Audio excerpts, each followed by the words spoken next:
As people born in the 40s and 50s start to get older and older, we're coming to a point in society where the inevitable is going to start to happen, and these people are going to start to disappear. And this has brought about a concept of the great wealth transfer because I think everybody can agree that the generation of what I would call grandparents, maybe you'd call them parents, maybe you'd even call them great grandparents, are probably some of the richest people in today's society as a whole, right?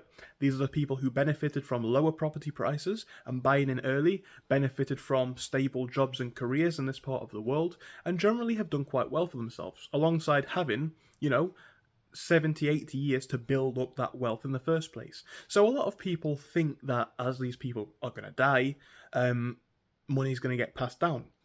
Now, first things first, I think that's, to be honest, quite a shameful thing, if I'm honest. Now, I actually would say, fortunately for me, I am not likely to receive really any inheritance in any point of my life. My parents have no money. I think they would be comfortable with me saying that as a fact.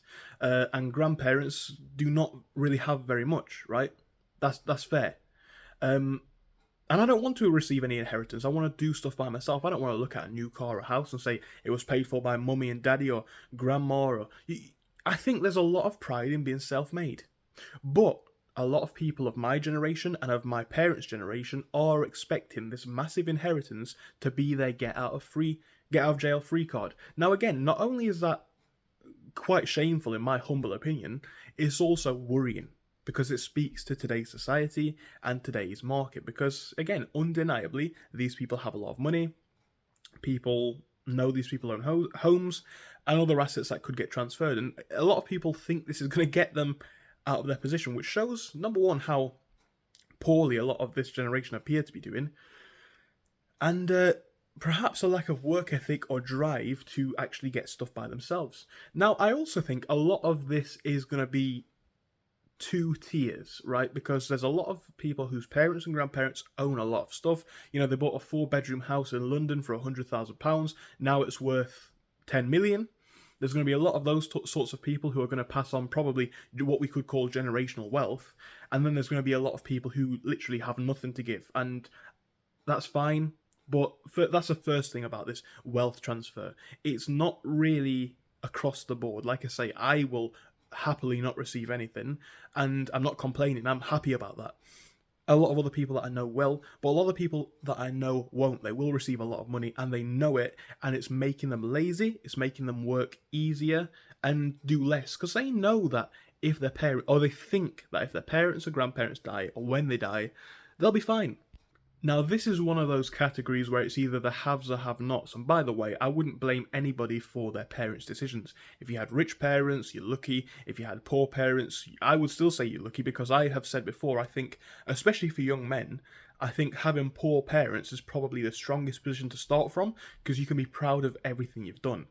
But I wouldn't blame anyone for the position that the parents are in. But bear in mind, because of the actual divide, again, because of how much asset prices have increased at homes and investments, these are going to be the same people whose parents and grandparents were the ones who were fortunate enough to pay for them to go to schools and universities and, maybe give them money for a down payment on a house. These are the people who are going to continue to live in that footstep and lifestyle.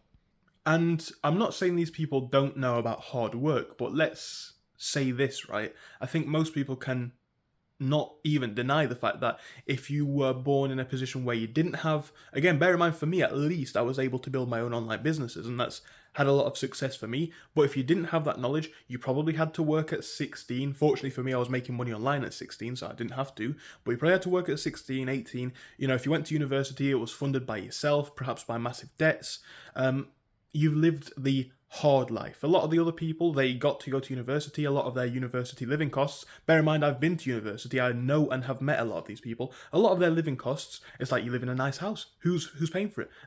Dad's paying for it, mum's paying for it. This is the case for a lot of these people, and they are the people who are, fortunately for them, going to be able to get into assets like houses a lot easier. Say what you want about housing being affordable. It's one thing to pay £600-700 a month on a mortgage payment, which is already high, but if you've got the 30 to 50 grand deposit paid for, then you've got it even easier. So these are the people who are going to inherit the majority of the wealth, and it's like a lot of people aren't, a number of people at the top are. And so I'd like to make this point. It's spoken about in a way that, Gen Z, Gen X are going to inherit the most money. Well, that's a sweeping statement, and for a lot of them, it's not true. A lot of these people say that, Gen X, I think it is, are going to be some of the richest generations, one of the richest generations to live, mainly because of inheritance. But that's not true for all. It's true for a select number. That's the first thing that I want to make the point of. It's not an across the board fact. So do not look to inheritance to necessarily mean that you're going to get rich. And also, a deeper point, which is probably going to leave a lot of these people disheartened. And this is kind of fair, but also not at the same time. You guys know I'm somebody who likes to do a lot of stuff by myself, and I expect not necessarily hard work in my life, but I expect everything that I do to be earned in some way. A lot of people who expect money to be given to them completely for free, they don't have to do anything at all, I think are quite entitled and lucky. No hate to them, but I think that's a fact. But they are probably going to get a shock when their parents or grandparents do eventually die. Now, a UK specific thing is going to be inheritance tax. I don't know what that's like in other countries. You might be watching this from a country that I don't know anything about. I can only make a point about a place that I live in. Inheritance tax. Now, again, to an extent, getting any money for free from parents or grandparents is a good thing. But are we still allowed, or are they still allowed, to complain about inheritance tax? I think they are. And, you might say, well, you just said that you don't think it's fair that people get... Look, there's one thing that is fair. If your parents have done well, if your grandparents have done well, they've gotten a good job, they've worked the path, the told path for the last 40 years, or if you've compiled it over 2 generations, the last basically 80 years has been work, then you should get that money if that's what your grandparents or parents wanted to do. It shouldn't be taxed at whatever percent, because they pay tax on incomes, right? You pay income tax in certain countries and places, you pay some sorts of property taxes, and then you get to sell your properties or inherit your money. Inheritance tax, double taxes on money that parents or grandparents have earned. And say what you want about free money, that is unfair, right? If I had a kid and I wanted well for the kid, as everyone probably would, and I had enough money to do that, of course you would pass it on. We might like to say that it's entitled, but of course you would. And to get it taxed at whatever percentage as well, slightly unfair. So that's going to start to eat into it. But I think what a lot of people are really missing, and this is probably going to bite hardest, is living costs for older people. Now, a lot of this money is in things like property and retirement funds. As this generation gets older, inevitably they are probably working less. They're probably all retired or majority retired, especially the ones who are more wealthy. But that wealth is going to inevitably, and fair enough, you don't work all your life for nothing, it's going to get eaten up by living costs. They like to do things, go on holidays, spend time in cafes with other old people, etc. That's going to bite up their living costs. To maintain a lifestyle of a certain sort, how much do we think it costs a year? 20,000, 25? Realistically, 30 to 50,000 pounds? Well, that's inheritance money going down quickly, right? And that's fair. That's completely right. And that's why I think it's shameful, right? Why should you expect to benefit from anybody else's hard labour? Simple as. So that money's going to already start to decrease. And another huge thing, as these people start to get older, let's look at today's society, right? Everyone is, in the UK at least, probably in the US and most of Western Europe as well. I might be wrong, but I can say this about the UK. People might say, well, I'm not like that. This is a majority fact or analysis. Most people don't care that much about their old people. And I hate to say that, it's not true for me. I love my grandparents, love my parents, even though they're not old, but you get the point. Most people don't care about their old people, because most people are so in on keeping up with the work and the pace of life, there's kind of not time to, or there's not an incentive to. There's not many people in the UK who have, granny living in the house now that she's a bit old and frail. Not many people do. So what's the consequence of this? They get chucked straight in a care home, right?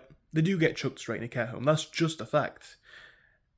But there's one thing about these care homes that a lot of people don't necessarily realise. Now, I've known a lot of girls, to be fair, who have worked in care homes, the care home industry. And ignoring all of the care home industry itself, I want to focus on one specific point, which is the the pay that these pensioners or old people pay into the care homes. We're talking hundreds of pounds a week, if not realistically thousands. Like, it's not unrealistic for these care homes to be charging £1,000 a week. Is that perhaps massive profiteering? Yes, but at the same time, whose money is that taking, right? Now, an easy way to avoid this is I almost guarantee that most people's grandparents wouldn't like to go into a care home, because who would? Whether it's living carers or, more realistically, if we took care of our people better, old people could live in with us, right?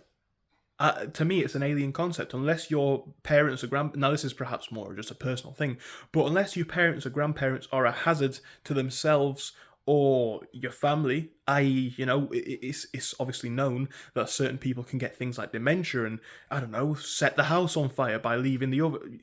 This can happen, but generally people are not like that, and generally they're just dumped in a care home. It's going to take a lot of this money away. These people are spending their life earnings on living whilst they still can, and when they've not got long left, they'll probably be spending even more on, well, being cared for, right? So, inheritance, is it a realistic bank? Is it something that you should or could be banking on? I would say no. For two reasons. Number one, it's a principle thing. Maybe other people don't have it. Maybe if you're from that sort of family that carries generational wealth, it's just seen as a way of life. Obviously, I'm not from that background, I don't know.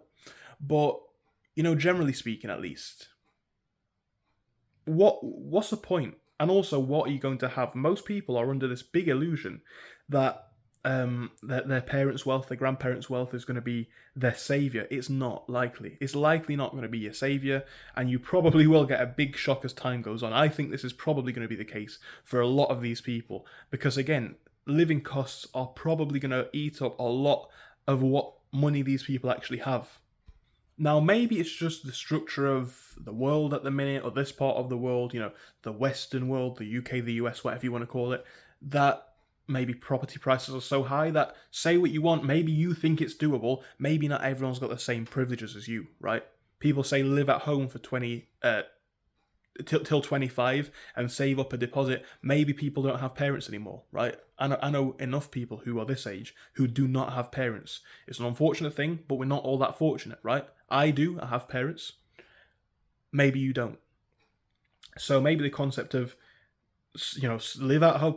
These people are banking on the parents, perhaps because of how high the cost of everything is one argument.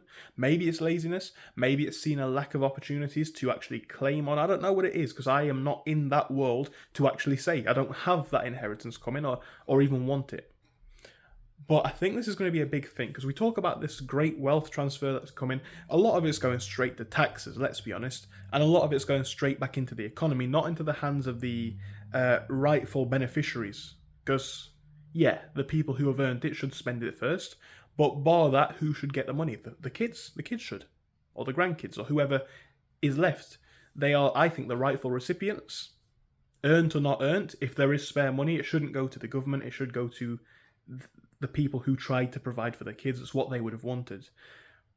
But no, it's a worrying thing that's coming, and also I think it reflects on how naive a lot of, not just this generation, people think it's a young people's thing. I don't think it is. I think it's because a lot of people think they're in such despair that they look to this as their hope. But I think it's a naivety of not acknowledging that, the house is probably going to get sold or refinanced, etc., to pay for care costs. There's likely not going to be as much left as you think. It's going to go back into the economy or the hands of government, probably. So I really think not only is it unfair, it's also unviable to expect to bank off of parents and grandparents to build your wealth in the future. That's just my opinion.